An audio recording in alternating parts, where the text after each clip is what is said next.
When people talk about, hate or violence, if you meet those stands in a way with the same, it just actually gets bigger, it gets stronger. And so to me, I've never felt that moves us forward. And my interest is to move ahead. How do we get through this? Not get stuck there or go somewhere else. How do we actually get through it? And the only thing I've found in my own life or in work as well is you get through it because you have to come from a place of love.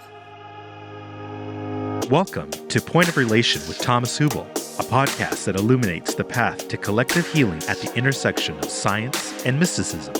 In his conversations with visionaries, innovators, artists, and healers, Thomas invites guests into a relational experience that allows inspiration and innovation to emerge.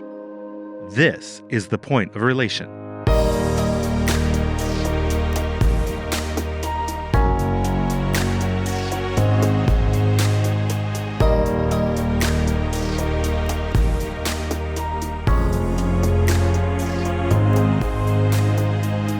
The following interview was recorded during a previous Collective Trauma Summit, an online gathering convened annually by Thomas Hübl to share ideas and inspire action for healing, individual, ancestral, and collective trauma. Visit collectivetraumasummit.com to listen to featured talks from our most recent summit and sign up to be the first to know when the next summit is announced. Our guest for today's episode is Deeyah Khan. Deeyah Khan is a two-time Emmy Award-winning and twice BAFTA-nominated documentary film director and the first UNESCO Goodwill Ambassador for Artistic Freedom and Creativity. She is considered one of Norway's most successful filmmakers, having won 25 major awards and received an additional 12 nominations for her work as a filmmaker. We hope you enjoy this conversation. Hello and welcome. This is the Collective Trauma Summit 2020. My name is Thomas Hübl. I'm the initiator and organizer of the summit, and I'm very happy and very curious to be sitting here with Deeyah Khan. Welcome, Deeyah, to our summit. Thank you so much. Thank you. Thank you for having me here. What a pleasure to be. Yeah, I'm so happy too, and also in my preparation up to this conversation, and I got to know parts of your work, of course, only, but there are, first of all, I think a dear friend of ours, Silla, introduced us last year, and she said to me, "Thomas, you need to interview Deeyah. She's amazing." And then I went and I looked at your work, and I said, "She's amazing. She's right." So here we are, a year later, because I know you're very busy, and what I found out by listening and immersing myself into your work is that there are some parallels or some passions, I would say, that we share. And I think one big passion we share is how to transcend polarization and come into a deeper shared level of humanity to take care of the urgent issues together versus apart from each other. And I really love this. And I hear also when you speak about many things that how you create an embrace. And I'm very curious about that embrace. And maybe what's always interesting, I think there's our purpose in life, and there's a journey how that purpose found us. And I'm curious how your purpose found you. How did you get to, what called you? When did you know this as a 3-year-old girl? Did it kind of hit you when you were 20 out of the blue? Or what was your path to get to the passion that you share with all of us today? That's a very good question. As a child, I was, coming from an immigrant family, being dark-skinned, being born in, Oslo, Norway, always feeling like someone who's on the outside and the inside, somebody who speaks multiple languages, who's able to sort of reside in multiple cultures, multiple stories, multiple perspectives. As a really young child, I used to think that I was sort of a bit of a superhero because I felt like I could understand more people than could understand each other. Like I felt I could sit with my, old grandfather from a village in Pakistan and completely relate to him, completely understand, and at the very least relate to his feelings, even if I didn't relate to all his experiences. And similarly, I could sit with like a pop music loving teenager who was into like American pop culture and Norwegian, skiing and whatever, and feel myself completely understanding of that way of looking at life and that way of feeling. So I used to think that, wow, I'm a bit of a bridge because I understand all of them, even if they don't always understand each other. And I felt I could be helpful in explaining to each other, maybe almost like a translator, maybe where the other person's coming from. Why might somebody who's an immigrant feel like this or speak like this or live a life like this? And, and the other way around. But as I got a bit older, I very quickly was sort of reminded by everybody in the wider society that this way of being and having all these different hats, in a way, was a negative thing. That it's what actually made me different. It was a bad thing. It wasn't a good thing. You're different.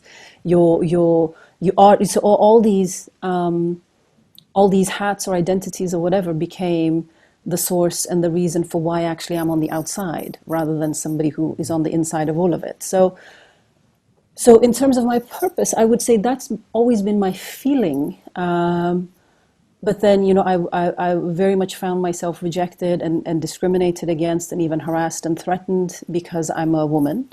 And similarly, from white people in Norway, or some white people in Norway, from skinheads and neo-Nazis and racists, I was made to feel that I don't belong, and that I don't have a place to contribute in any of this because of my skin color. So it was sort of this double thing. Both gender and race was, a barrier rather than a kind of a strength.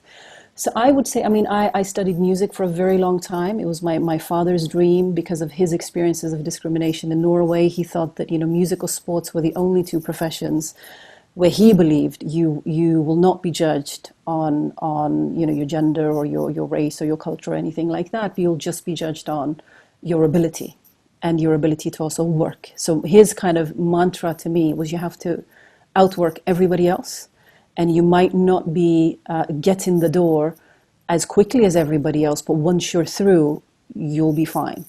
And so, but music was never, I love music still, and I loved music then, but music was never really my kind of thing. I didn't like being kind of on display on a stage. I didn't want to perform. I didn't want to sit in front of a lot of people, but I liked the creating of the music. Anyway, many, many years of all kinds of ups and downs with that.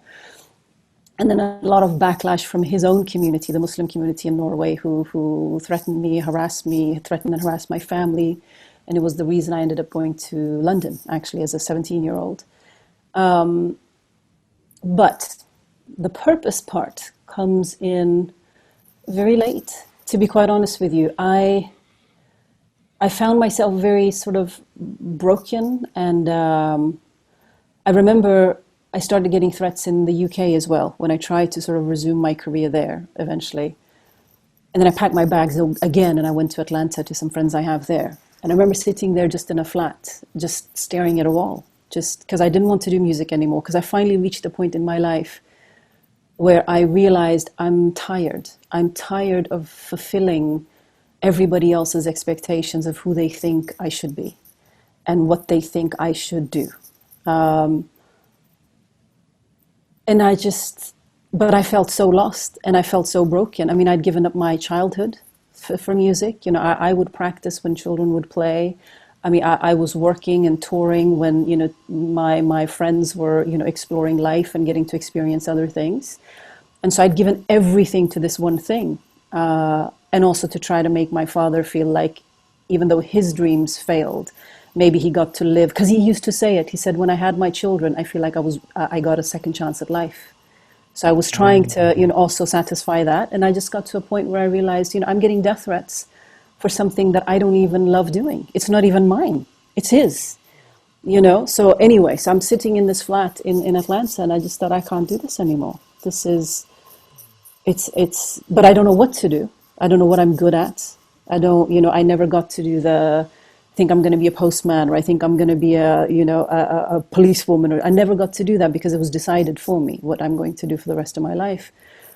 And in the kind of not knowing, the only thing that I could sort of hold on to was, throughout my career as a musician, I'd always been contacted by young people who were struggling and who were going through very painful experiences. And I guess maybe it's easier for them to reach out to somebody like me who doesn't know them, who's not a part of their life, and they can share everything. And maybe they feel like, because of my experiences, maybe I wouldn't judge them. Maybe they felt like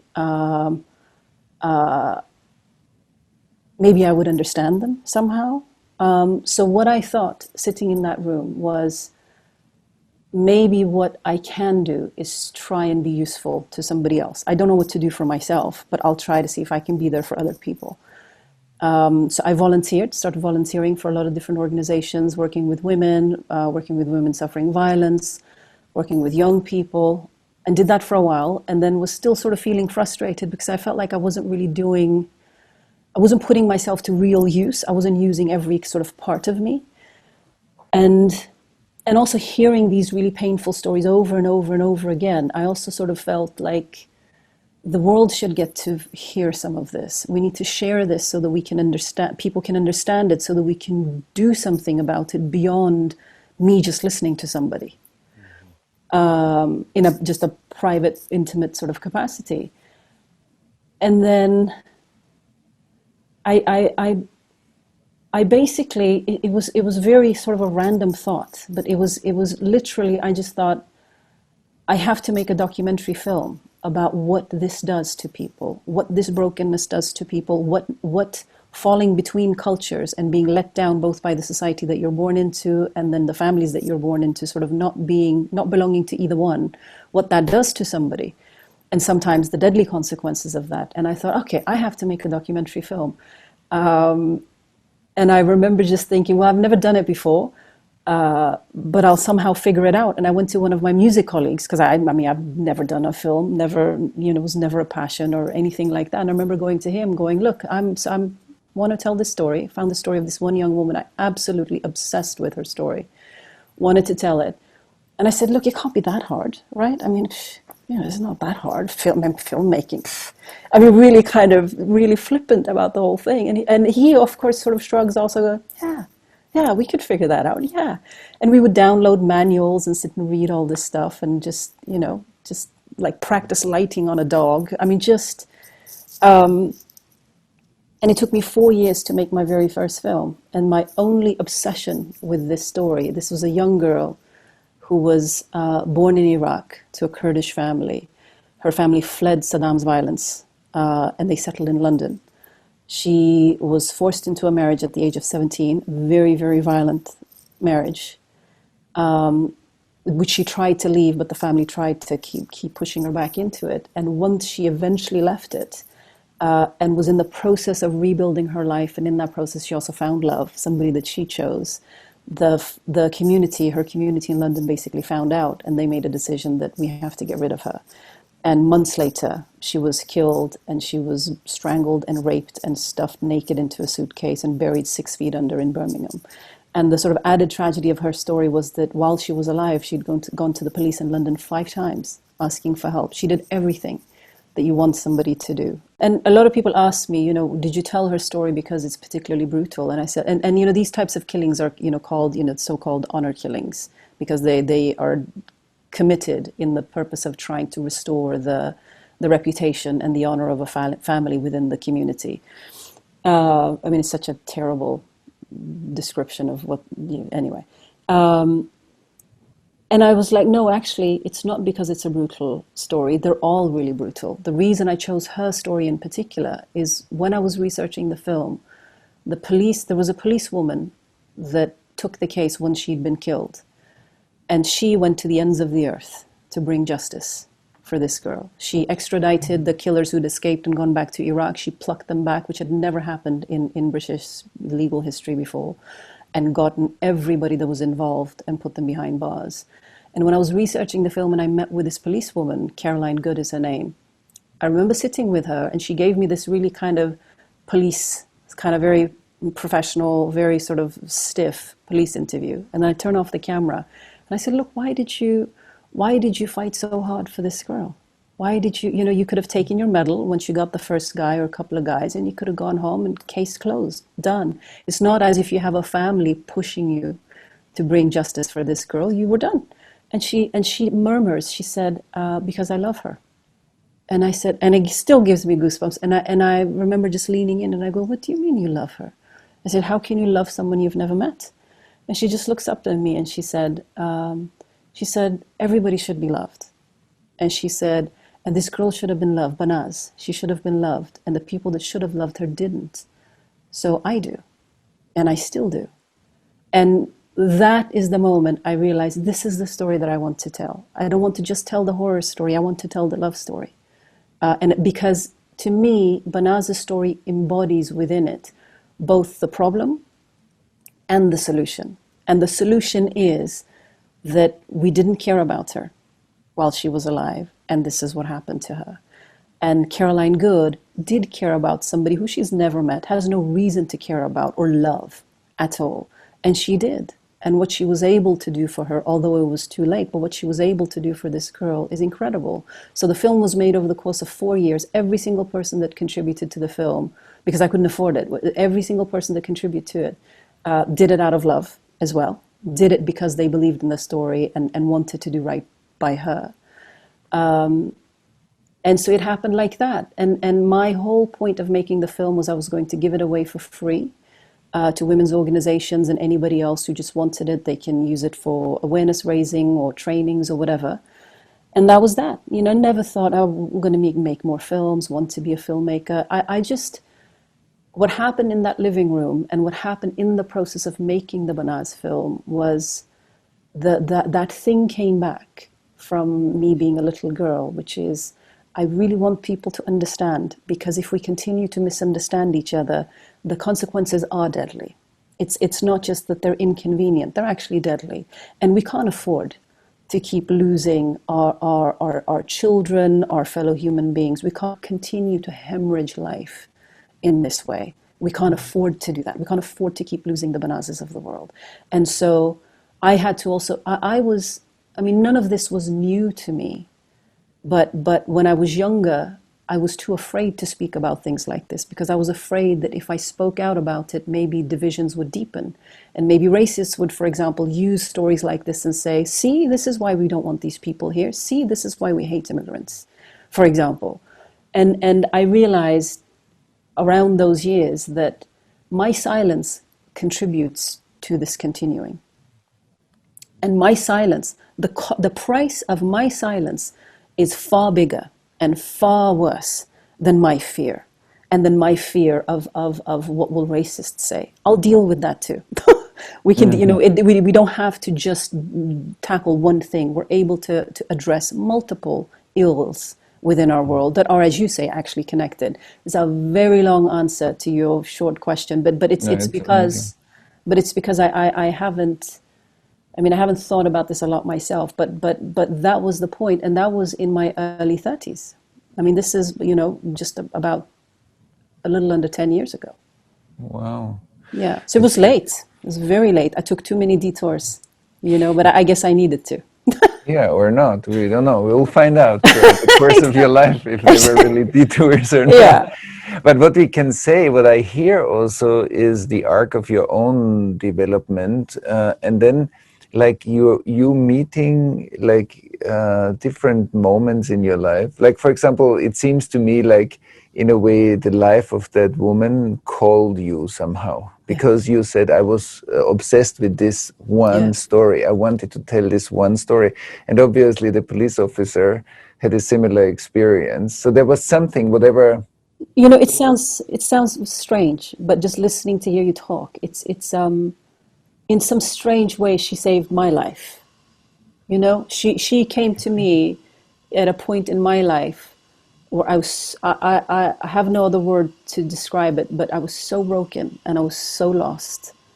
And so she gave me purpose, she gave me meaning, and she gave me the beginnings of finding my feet in at least trying to contribute towards being somewhat useful. And trying to put also my years and years of training as a creative person to try and put that towards something, because I'm not a journalist. I'm not an academic person. There's so many things I'm just not capable of doing. And that's what I was thinking as well, is what do I do? How can, do I do like an opera about this? What do I do? And I remember just thinking, no, it has to be a documentary film, because that's where I will get the elbow room to really do it. And also it'll be forgiving about the fact that I'm not that, I haven't done it before. I've never touched a camera before. So yeah, she in a way has saved my life. That's amazing. Yeah. And I was gonna say exactly what you said now. There were something happened in this moment that brought all of you together. There was an alchemy, and we tend to look at life sometimes through these polarized lenses. As I said to you before, the reason why we do this summit is because I believe we are living within a trauma matrix that is already thousands of years old, that informs our ancestors in every generation, and some of the things have become normal when in fact they are not normal, they are hurt. Yeah. And one effect of that hurt is this kind of othering, polarization, separation, and we judge one part from a partial perspective of the other part, instead of being one web of life, one tissue, one body, and so what you told us right now, I think the long answer was great, because you showed us it's easy to say, oh, there's something happened and you made a film about it, but actually they belong together. They are inseparable. The event, the lady's life, the police officer, they belong to one fabric of life. And I wanna ask you, given all the experience that you had so far, and I know the beauty, what I really like about your work, that you're courageous, because I think you're jumping into things and you're doing stuff. And I think courage also, in the spiritual development, in our development as human beings, I think courage is an important factor, that we are going into things and we are exploring life by living it, not by just talking about it. And you went into situations that other people would call difficult, messy, complicated, and why should I deal with this? I want to have a good life. But obviously on the planet, it turns out you're not just having a good life anyway, so we need to deal with the stuff that's coming up. And I want to ask you, so all the different steps that you made so far, what did you learn? What's the essence of how to meet polarization because we can polarize again, and so we shouldn't be polarized, but we are. Yeah. So how do we deal with othering, polarization, and this fragmentation as human beings when we are all part of it somehow? I mean, for me, it was so part of it was a conscious, in terms of the moving away from fear. Part of it was a conscious sort of decision around that point in my life where, looking back at my life, I realized that I'd been nothing but afraid, and I hadn't sort of dared to just be myself, and dared to be whatever that means, and to be the person that stumbles and makes mistakes and doesn't know what to do, and all of that. I hadn't allowed myself to do all of that. And I just realized that had brought me nothing but sadness and heartbreak and this sense of loss. And so it was a conscious decision on that side to decide that I choose no longer to be afraid. Doesn't mean I'm not nervous and worry sometimes, but I'm no longer going to let fear decide what I will and will not do, how I will or will not live, what I will ask or I will not ask, and whether I didn't want to pretend anymore. I didn't want to perform the roles that everybody expects. I wanted to just be me, and just be me for me, and that's it.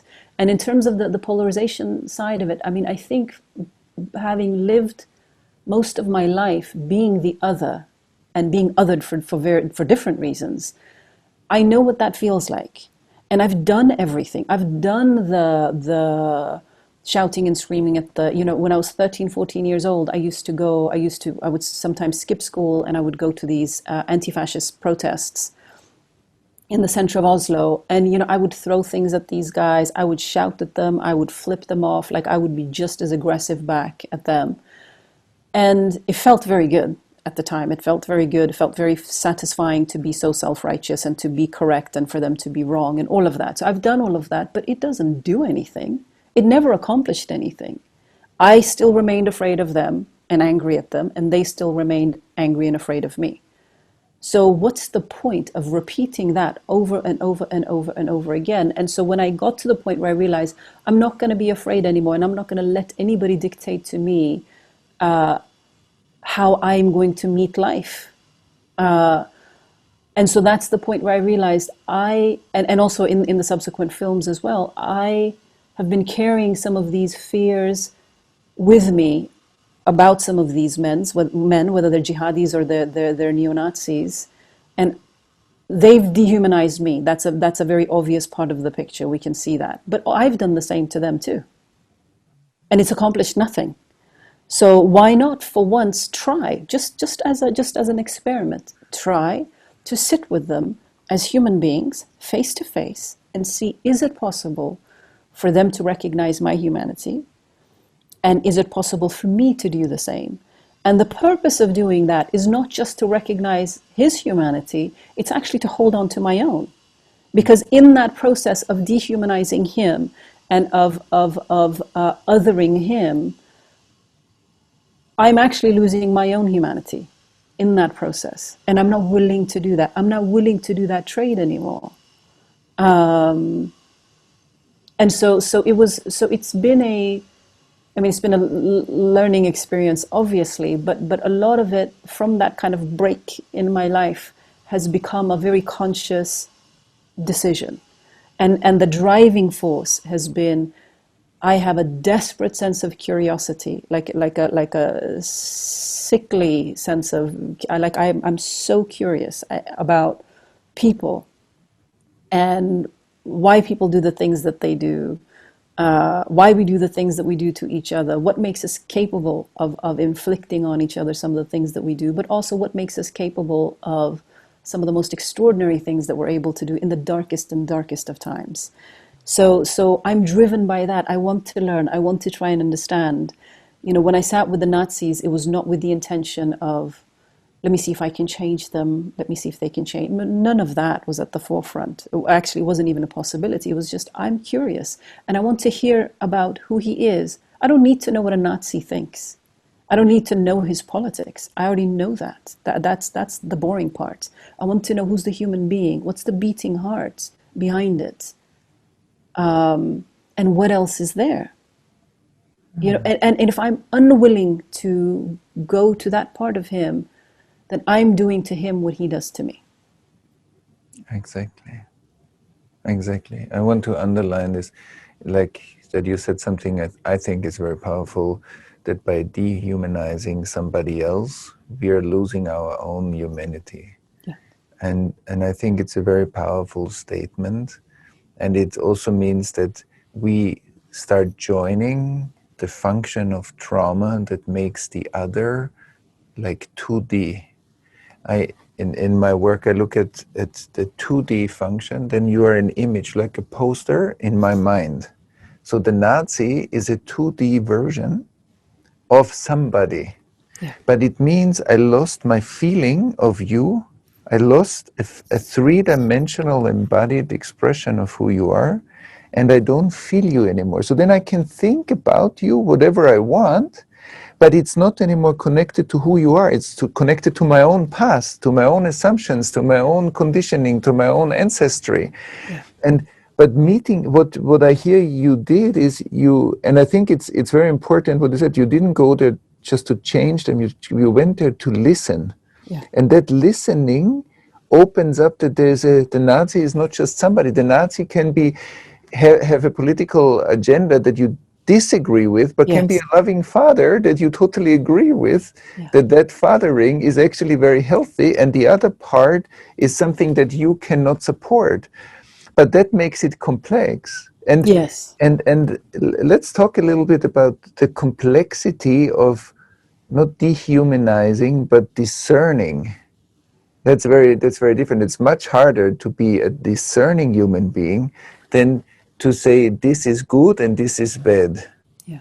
And maybe you can speak a little bit to, and also maybe also what was your experience, because I think we are talking a lot about concepts in our world today, but what's actually the experience that we are having, the embodied experience when we are sitting with each other. So I'm very curious, what was your experience sitting there and listening and having these conversations? Because in the experience, I believe there is the transformation. Yeah. Maybe you can speak a bit to the experience you had doing this film. Well, and that's the as I say, I was driven by the curiosity, but I didn't quite expect or even think about what does happen once one sits in close proximity with each other, and we can see each other's face and you can see each other's expressions. And so so as you can imagine, so I did about a film about white supremacists in America. And I did it because I was on the receiving end of endless death threats from violent neo-Nazis and racists in the US after doing an interview with the BBC defending our multicultural society and saying that we have to live together. So I decided, okay, will any of them speak with me? And so the vast majority declined and refused to speak with me. This one guy finally wrote back, and he actually said no, but I thought, okay, he wrote back, so at least that's something. That's a beginning. And he's the leader of the largest and oldest neo-Nazi organization in America. He's been the leader for that for several decades now. And then anyway, after a lot of pushing and pushing and pushing, he finally said, okay, yes, you can come. You come to this and this motel room, and you have 1 hour, and then you disappear. And I don't want to talk to you anymore. And I said, oh, great, this is excellent. And so I'm in Detroit in this, strange motel. It's just myself and one colleague, the same music guy from before, actually, just us going, okay, so we're going to do this interview, setting everything up. And then I'm waiting for him, and of course, then everything starts rushing through my head. What if he has a gun? What if, because I'm in America, and of course, you never know. What if he has a gun? What if he brings people with him? What if they rob us? What if they beat us and take our? What if suddenly? And I'm really nervous now, going, what have I done? And he walks through the door, and he comes alone. He did exactly what he said. He comes and he sits down, and we start talking. And 1 hour goes by, second hour, third hour, for lighting is disappearing. 5 hours later, we talked for 5 hours. And he said, at the end of that, he said, actually, we're going to this other rally. We're doing this and this over the next few weeks. You're welcome to come to that. And I remember asking him, going, why did you go from, I barely want to talk to you, to now I can join you and I can film you more? And he said, I've never had a conversation. He said, I've never had a conversation like this before. And he said, I've never had somebody actually listen. And he said, what I'm used to is it just becoming a shouting match. You say your talking points and your kind of anti-racist stand. You stay in that box. And then I stay in the box of I get to say all my Nazi stuff. And then we both win. We both get what we want for our audience or for whoever it is that we're actually speaking to. But he said, but we actually spoke to each other. And he said, so I would like to continue talking more. And what you said a little bit earlier is actually exactly spot on. What we were both very clear. Neither one of us budged on, I disagree with you. I obviously don't subscribe to your worldview. And he was very clear about mine as well. He said, I have and I will for the rest of my life work actively against the kind of world that you want to live in.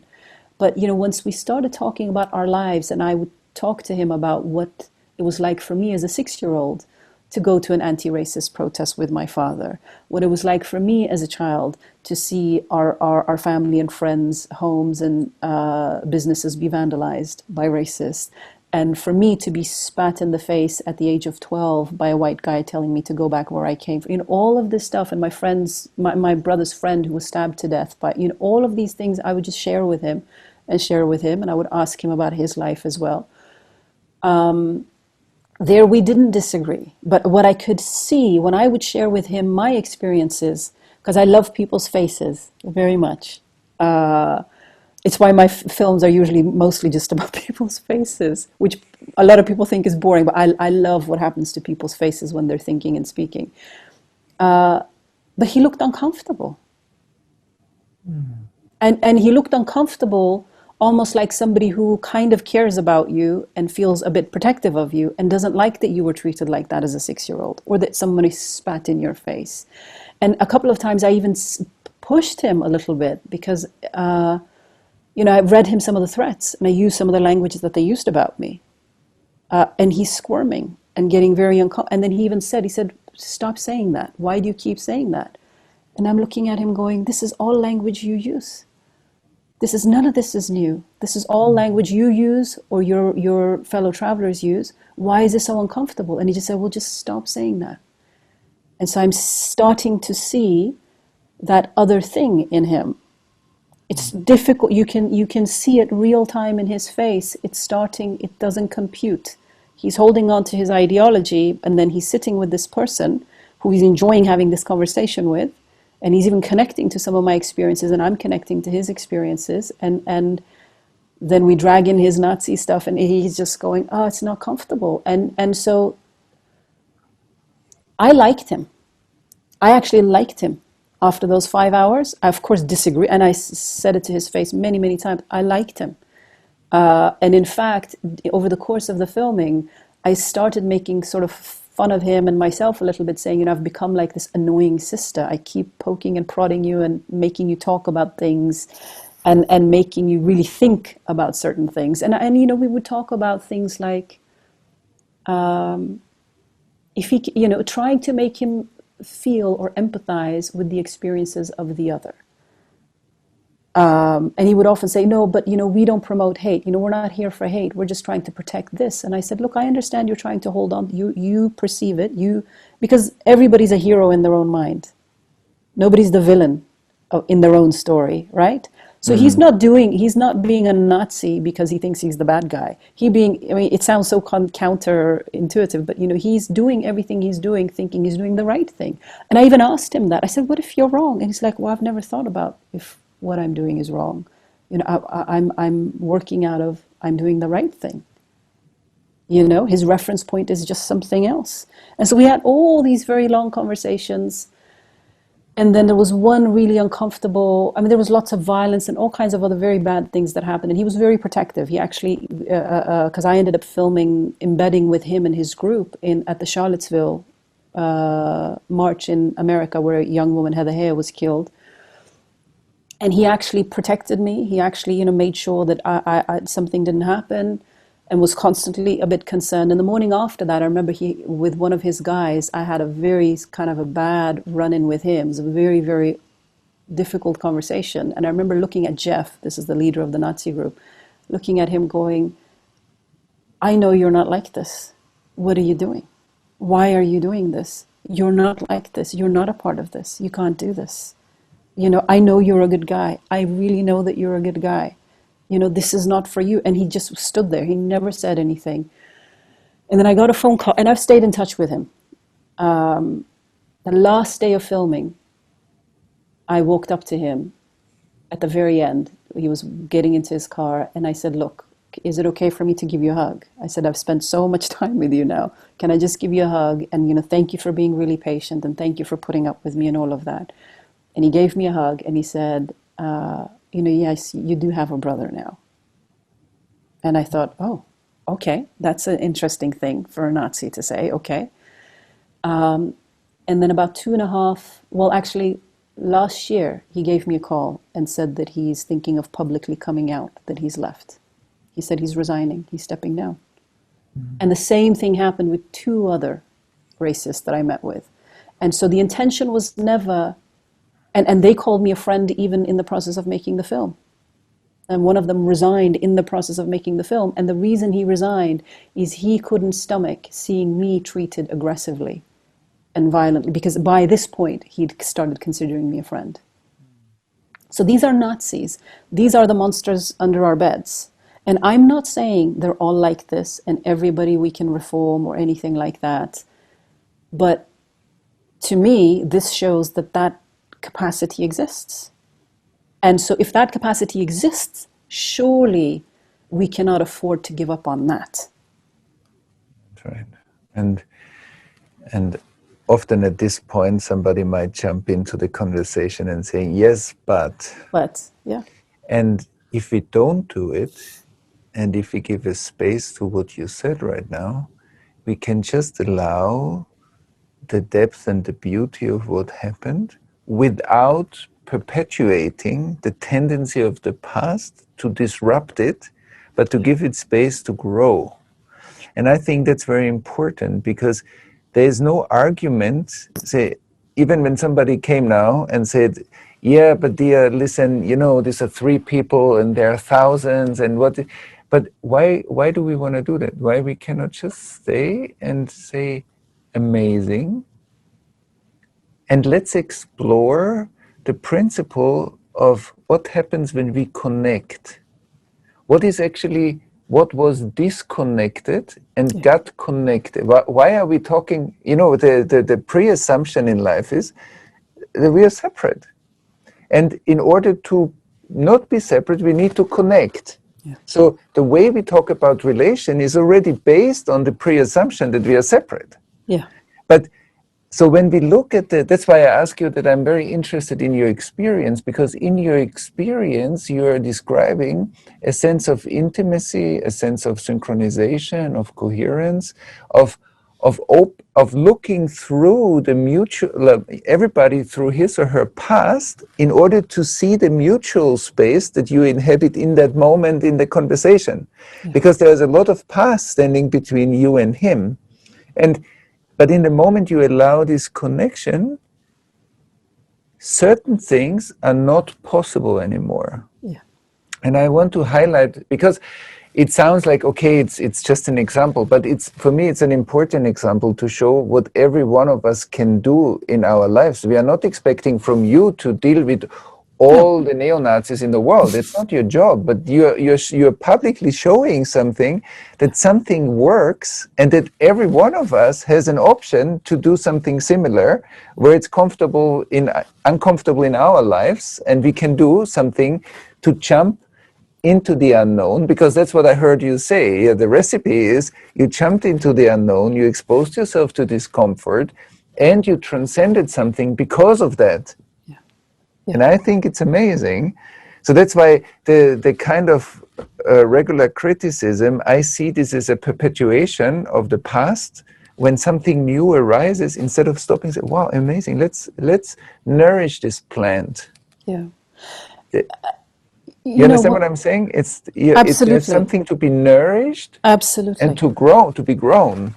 I mean, I agree with you. This is where the collective trauma and our collective sort of stuckness comes in every single time. It's like a reflex, you know, right. And it just prevents us from, so I make films about very, very dark subject. Every film that I've done is very dark. But the reason I make it is not for the darkness. I'm always looking for the light. I'm always looking, where is that crack? Because I know it's there. And even if it's not there, it will appear if I spend enough time there. Mm-hmm. Because then they'll finally allow me to see it. So I'm always looking for that crack of possibility of something better, something else, something deeper, somewhere where we do connect. Even if on the surface there's all these barriers and all these walls between us, there will always be that something there. And one of the things, you know, when because people do always say to me, oh, you know, but this is just 3 Nazis, and oh, you know, I'm not going to go out and talk to Nazis. And that's actually not the point. The point is not that people should have to go talk to Nazis. People, you know, the point is what people are capable of, what we all have in us, and what we're all kind of able to invite out of each other, and what we are all waiting for somebody to come and listen. Nobody has ever listened to these guys. Nobody. And what I did find is that the reason many of these guys end up, and this is true not just for the Nazis, I've done exactly the same type of filming and time, you know, several years I've spent with jihadis as well. The without fail, one of the common experiences that both these types of men have is at their most broken in life, one of these guys or one of these groups came, took the time to understand. When people say, oh, it's just one guy, and what I try to explain to them is they also become Nazis one guy at a time. It is one recruiter or one person online or whatever that sits there and grooms them and takes the time and makes the effort. It's that word again, cares about them, or at least makes the actions of I care about you, even if they don't, even if they want to just exploit their pain and their brokenness for their own political gain. But the way they recruit these guys so systematically is so profound and is so disturbing that they have figured out the method of how to reach somebody's heart and how to build loyalty, how to build trust, how to build connection, and how to build it to a point where people are willing to die for you. And here we are sitting on our end going, ugh, but they're just scumbags. They're just this, ugh, they're a lost cause. Let's just move. They're being put to use. And they are recruited and invited in with caring and with love and with acceptance. I accept you for all your frustrations, for all your anger, for all your whatever. And then, of course, it continues on to, and here is the reason, here is the target for all of those feelings. This is whose fault it is. It's not your own, but this is whose fault it is. But every single thing that lures them and prepares them emotionally to become that Nazi or to become that jihadi are all very, very simple, basic human needs that you and I have, everybody has. And we all get those satisfied one way or another. And this is the way that they do it. And they would say, look, we've experienced racism. I experienced this in my family. I experienced this, I experienced that. And the anger, and it just built and something. And, and I see the injustices happening in this part of the world and that part of the world. And I remember sitting there with them going, oh my goodness, I agree. And I agree with this. And I agree with this thing that he's saying. And I agree with this too. And it just drove me crazy thinking, so what is it that made me pick up a camera, him pick up a gun? What's the difference? If our experiences have been pretty much the same, in fact, I can add to some of their experiences and go, well, I've had the additional kind of handicap of being a woman too. So I've had to do all of that on top of whatever you've experienced. So what is it? What's the difference? I'm not strapping a bomb to myself. What's the difference?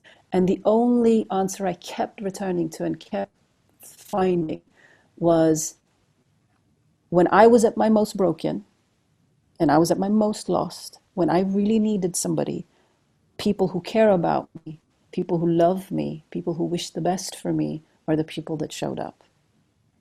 For him, when he was at his most lost and his most broken, a recruiter from a jihadi group turned up, or a Nazi turned up outside his school when he was being bullied and offered him, So that to me says something not about him. That to me says something about us. Says something about us and our failure as a society and our failure as his community. These are all members of our communities. These are all members of our extended families. And we are part of letting them down. We are part of pushing them away. We are part of making them so desperate and lost that they're become so easy to recruit by these people. I remember with ISIS, when ISIS was really, really being so effective with their recruitment. They had recruiters on Twitter and online and everywhere that were spending hundreds of hours on one young person, talking about their problems, talking about what they're going through in life, talking about and being there for this person, building this intense connection and bond and trust and loyalty. And what do? Nothing. We don't care about that kid until he's on the news and has blown up something. Before that, he's invisible. But we give him what he wants once he does something awful. We reward, as a society, we reward his horrible, horrible, violent behavior. But we never see him when he feels small and he feels insignificant and he feels alone. We're not there. We don't see him and we don't care. So it's And none of this is to defend, obviously, their actions. I mean, I've been on the receiving end of people like this my whole life, and I've despised them my whole life. The point of saying all of this is all of this we can solve, but we have to want to, and we have to commit to each other, and we have to want to make this work. We have to be able to see each other as part, you said it too, as part of each other.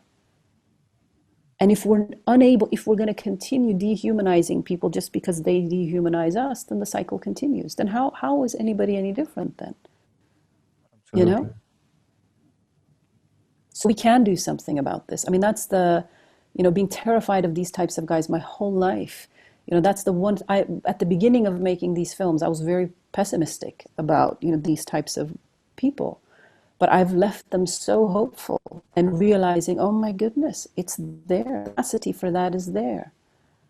And their recruiters see it. They see their capacity. They see what they have to offer. We don't. Mm.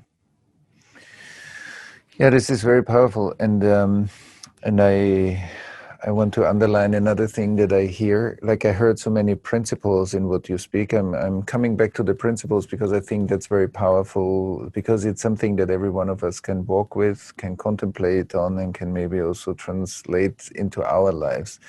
And one principle, you said my films are always dark. There's a darkness. And in the darkness, there's a light, which is a principle of transformation, that if you really want to transform something, it's not going to be just an easy ride most of the time, but often it includes that we have to integrate part of our past and take it into a new future, not leave it there and try to get away from it, because that creates exactly the parts that we don't want to see. And then, so I heard you say it needs courage, it needs the willingness to feel discomfort, and it needs us to examine what we cannot see, what we don't want to see, where we want to look away from. Why do I want to look away from that person? That if I am present enough to be able to examine this, not to judge it, I should be looking at the person. No, we're just asking, let's just examine the act of looking away or not wanting to see that person, or putting a label on them so that it's quiet. So, and I think you speak to many of those principles that every one of us can practice in our lives, because this is something that everybody can do, and it's difficult and it's simple at the same time. Yeah. It's simple as a principle and it's difficult in practice. And then I want to speak to, maybe to hear you speak a little bit to the part, because I think these are seemingly small things, but I believe they're really big things, because you spoke to belonging, how to cultivate belonging, and I know you're a mother, and for us to be there for our children, to create a healthy belonging, is one of the most important things we can do for a better world. So I think maybe you can speak us a little bit to you as a mother and as somebody that is very active in the social field. So that's one question I have still. And the other one is, what can give us the power to examine that which seems dark? Because usually it's the past, it's the undigested past that we are not seeing through, that creates some kind of darkness. What gives you power to be in those areas long enough to illuminate them? So how can we, because it doesn't matter if it's political polarization in the US or anywhere else in the world, or racism, anti-Semitism, there are enough things, or climate change and climate refugees, there are enough potential trauma fields. And what gives us the strength? How do you resource yourself to stay in those places long enough for something to emerge? So I don't want to sound like too sugary or whatever, but really the truth of that is it's love. I know that if I'm met with harshness, and this comes back to becoming a mother, sort of is reconfirming to me all these things that I feel and think and try to live from. if I'm met with harshness and I react back in harshness, it just kind of gives more power to harshness, and doesn't interrupt it. And similarly, when people talk about, hate or violence, if you meet those stands in a way with the same, it just actually gets bigger, it gets stronger. And so to me, I've never felt that moves us forward. And my interest is to move ahead. How do we get through this? Not get stuck there or go somewhere else. How do we actually get through it? And the only thing I've found in my own life or in work as well is you get through it because you have to come from a place of love. And your tools, your instruments, it has to include love. And from love, it is listening. It is, I never treated these men, no matter how awfully they spoke to me, I never spoke to them in a way that diminished their dignity. I never spoke to them in a way where they felt humiliated, ever. And that was very important for me, because I know what humiliation can do to people, and especially to young men. So I never touched them there. Dignity, and I think also empathy. And I think the empathy part of it, and even the listening part of it, I feel goes back to my music training. So the music training that I received for many, many years as a child was North Indian classical music. And so that discipline is based around your ear. It's based on listening. It's not based on reading music, but listening. And so I realized that I have that patience in listening is very, very important, to the point where I could tell with the police officer, not even by looking, but just by listening to her voice, when I can push more, when it's okay for her to push more, to talk more, and when I have to pull back and understand that she's had enough. Right. Yeah?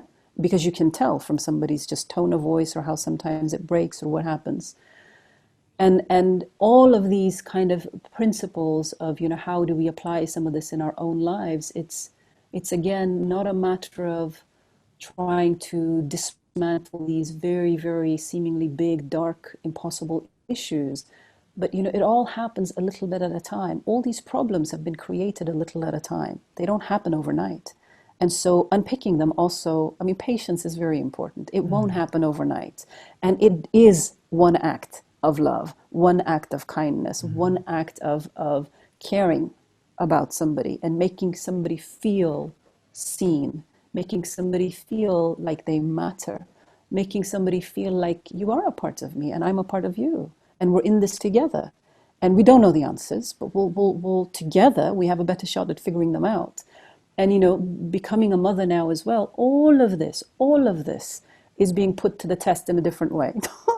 And in a more practical day-to-day way. And if I am stern with my child, or I speak to her harshly, it doesn't accomplish anything. It really doesn't. When she's having a tantrum, she's 2.5. When she's having a complete meltdown, I have to become completely calm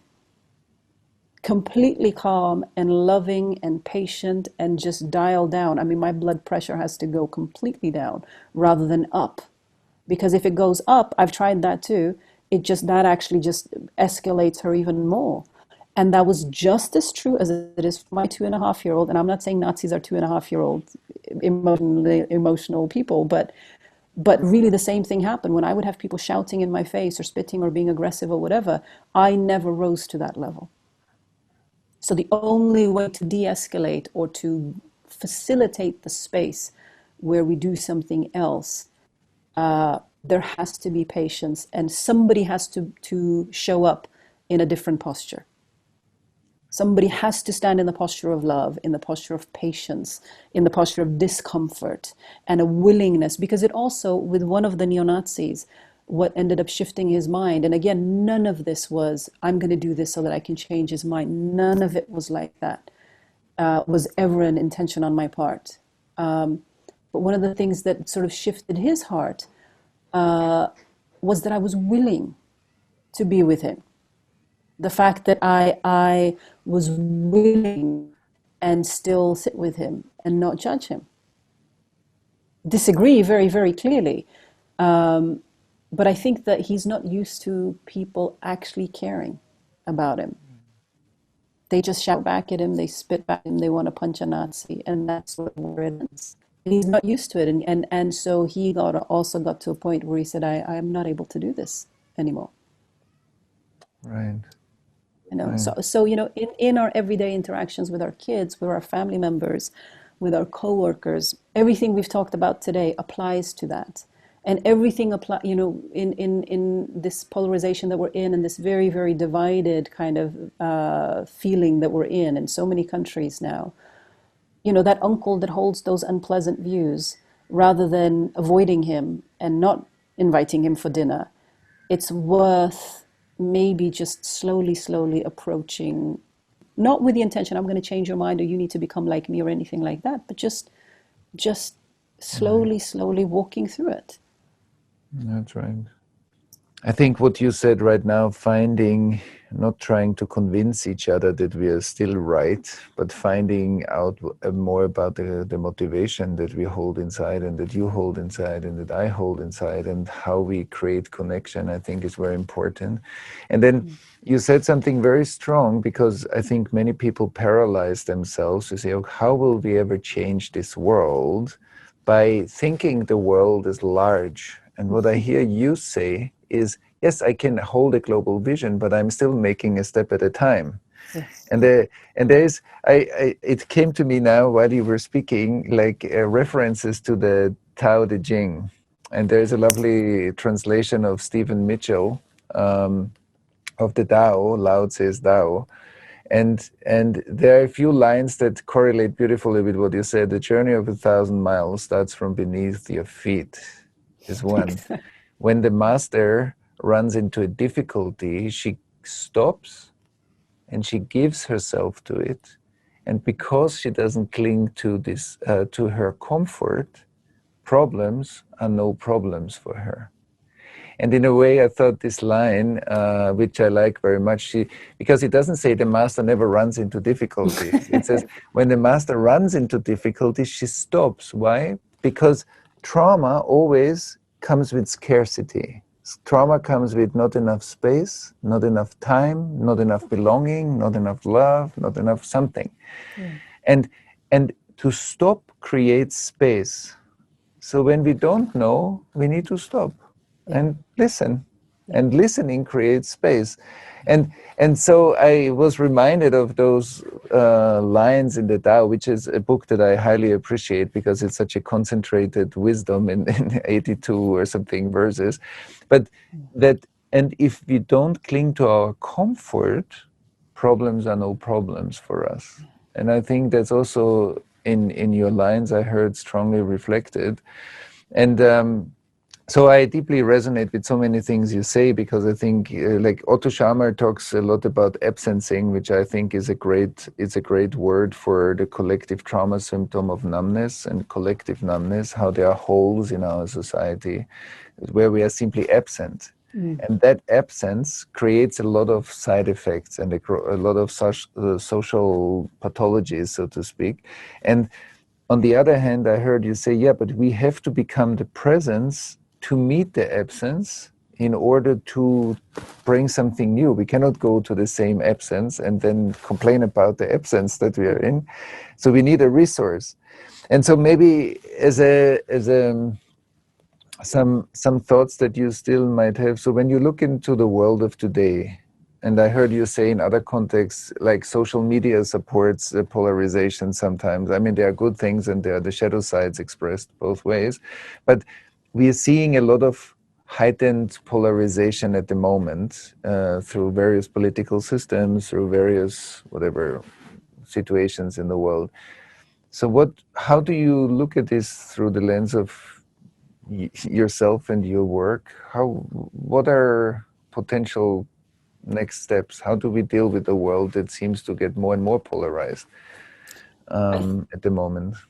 I mean, I think that the only way to stop that or interrupt it or at least slow it down is to be part of the kind of antidote to it. And the only way to be the antidote is to behave almost exactly in the opposite way. You know, so rather than being closed, rather than being hard, rather than being cold, rather than othering. I mean, we essentially, we have to open up. Everything is tightening around us. Everything is becoming closed. Everything is hardening between us. And we have to do everything that we can within our own contexts to chip away at that and to contribute to making little cracks of, you know, for light to come through, for connection to become possible. And I think, but we have to be patient. You know, this is not fast food. This is not, you know, instant gratification. This is something, where we are today, it's taken us a long time to get to this point. It's taken us a long time to unravel and break things in the way that we have. And so we also have to have the patience to do whatever little or big that we can to contribute to opening. What we need is people's hearts opening. Right now, they're closing. And I mean, to me, I always think about, well, what is it that I would like to hear? What is it that, you know, my child wants to hear? What is it, you know, is it, or maybe you don't want to hear something, maybe you just needs to be hugged, or maybe you just need to smile. You know, my brother, he does a lot of public speaking in Norway. And it does a lot around mental health, and especially for young people. And at the end of each speech that he does, at the school, you know, they always give him like this big, beautiful bouquet of flowers. And he always takes this, and on his way home, he always walks down the street and he runs and he finds somebody and he just walks up to them and said, you know, this is for you. I think this would be, you know, I think you might really enjoy this today. And he said, just what happens to people's faces. I mean, that's nothing. It's nothing to be sweet or kind to somebody that you don't know nothing about. They might be having a great day, they might be having an awful day. But I think just showing up to life, not with a heaviness, but with kind of carrying with us hope. I think hope actually is one of the most powerful tools that we have. Because when we think about, oh, this is so big, oh, this is so complicated, oh, this is bigger than me, I'd rather just hide and get away from this. That's what anything oppressive, that's what it wants from us. It wants us to give up. It wants us to think that this is too big for me, right? Anyone that tries to oppress us, any system or person. So to me, hope, and I've said this before too, but I really believe that hope is an act of defiance. It's an antidote to the apathy and to the numbness that you're talking about as well. Because I think in there, and that's what I've collected. When I've made these films, that's what I've collected and taken with me, is not the pessimism that I started with, but actually hope that there is light. There's always possibility for change. It's always there. If we all have it within us, if we all have the capacity to do amazing things and to do awful things, that's no different for anybody else. So I think it comes down to each one of us to do what we can, even if it is just the tiniest gesture of kindness and love and caring towards somebody that we might not know and wanting nothing in return. Just doing it because you're putting something else out there that is so tense right now. Whatever we can do to loosen up people's bodies and people's hearts a little bit is I think worth doing. It changes the room. If you walk in with a smile or with a lightness, it changes the feeling of a room. So we just have to do that. And that might be very small and it might be trite, I don't know, but I've seen it work. And it's one thing I know we can do. And it doesn't cost us anything. It doesn't cost us to be loving and to be caring and to be to other people how we wish people might be to our children. Mm-hmm. Right. And it seems to be also that, as you spoke at the beginning about you being relentlessly curious about human relations, that in a way your own soul's journey or your own mission in life is to bring that deeper and deeper into our society. And also when I listen to your words, I think that it's very obvious that as your first film started, it looked like you didn't plan on on winning awards and bringing out films. So sometimes people look at people that followed their passion and also became more known as, okay, in big steps. But often those big steps started as the first experiments, and because it's connected to something that we really care about, and you really cared about this woman, it opened the gate for you. And I think that's a really beautiful example and a very empowering example for everybody that's looking, I would love to contribute something, but I don't know. But I heard you say, I wanted to contribute, but I didn't know. Yeah. It's not so uncommon that everybody who made it, had this great idea from age 3 on, and you knew you wanted to make film documentaries. It wasn't that way. No. And it often is not that way. For some people it is, but for some people it isn't. Yeah. And to be in the question and let life find you, because that woman found you also, same as you found her story. And I think that's a very important part that we often forget, that life finds us while we find life. It's a mutual movement. And I think that's what you beautifully displayed. And I think our heart has to be open for it. And that's the one thing that I deeply committed myself to, about 10 years ago, and I still follow every single day, is that I will never again live a day where I don't listen to my heart.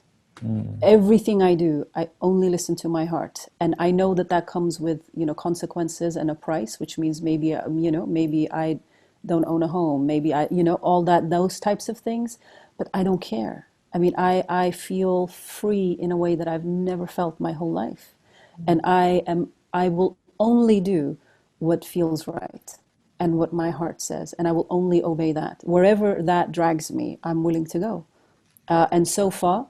It's been amazing. It's been amazing to have the opportunity to speak to incredible people and to get to sit with them and hear about their life and what they're willing to share with you. I mean, it's such a privilege. It's such an honor, and in the kind of hope of learning about them. Ultimately, I get to learn about myself. I get to understand myself better. And I mean, what an incredible gift that is. Right.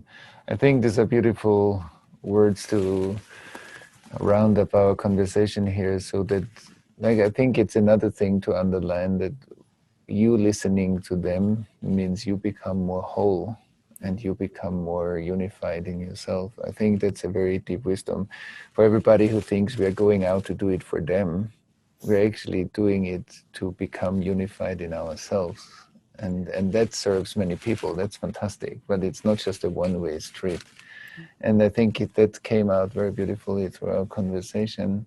Is there anything that any final thoughts? Otherwise, I think it was a very lovely journey that we went through. Very beautiful. No, I think that's, I think that's it. I mean, I can talk to you for a long time, so that's...